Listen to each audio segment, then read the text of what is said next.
The US might not be sending its absolute best ballers to Tokyo, but a still star-studded American team being more vulnerable also makes for a more interesting Olympic basketball tournament.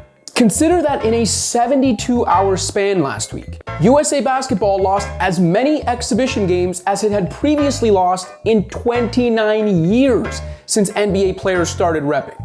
But Nigeria and Australia won't be the only teams licking their chops for a shot at the Americans. So let's dive into everything you need to know about this tournament. Sit back, relax, and take this in.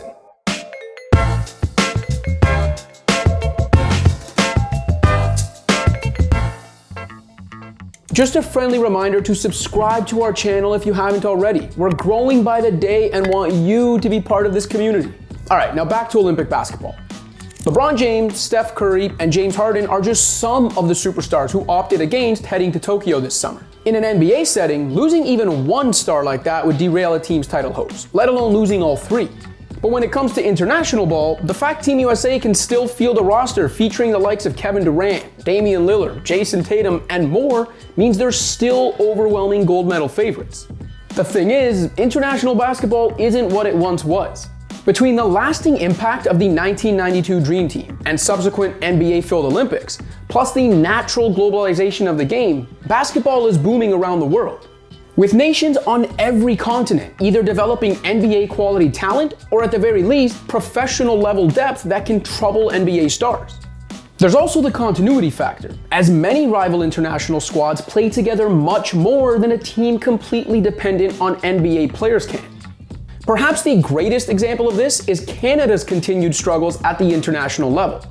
RJ Barrett, Andrew Wiggins, Lou Dort, and an NBA-heavy roster coached by Nick Nurse couldn't even get past Thomas Satoransky's Czech Republic side in an Olympic qualifying tournament. Seriously, how does that happen? All of which is to say, the days of the US being able to coast through tournaments with anything but its absolute A-team are over.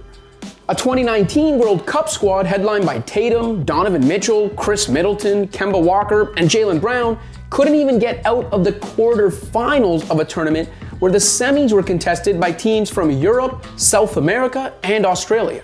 So what are the Americans up against in Japan? The men's Olympic tournament tips off July 25th in Saitama, with 12 teams comprising 3 groups of 4. Each team will play 3 group games, with the top 2 in each group, plus the 2 best third-place teams advancing to the knockout stage, which will feature the quarterfinals, semifinals, and medal games. How teams perform in the group stage will affect how they're seeded for the quarterfinal draw, so you can't exactly afford to ease into the tournament either. Reminder too that it's not just the ball that looks different in FIBA action. It's a shorter game, with 10-minute quarters, played on a smaller court. There's no basket interference rule when the ball's on the rim, no defensive 3 in the key rule, and there's a college-like possession arrow rather than jump balls. Players also only get 5 personal fouls rather than 6, and technicals count against team fouls. As for the teams and players to watch, the US's first group game comes against France, who eliminated them in that aforementioned World Cup quarterfinal 2 years ago. The French team boasts the likes of Rudy Gobert, Evan Fournier, Nicolas Batum, Frank Ntilikina, Timothé Luwawu-Cabarrot, and Nando De Colo. The Satoransky-led Czech team that knocked off Canada is also in Group A. If there's a group of death here, it's Group B.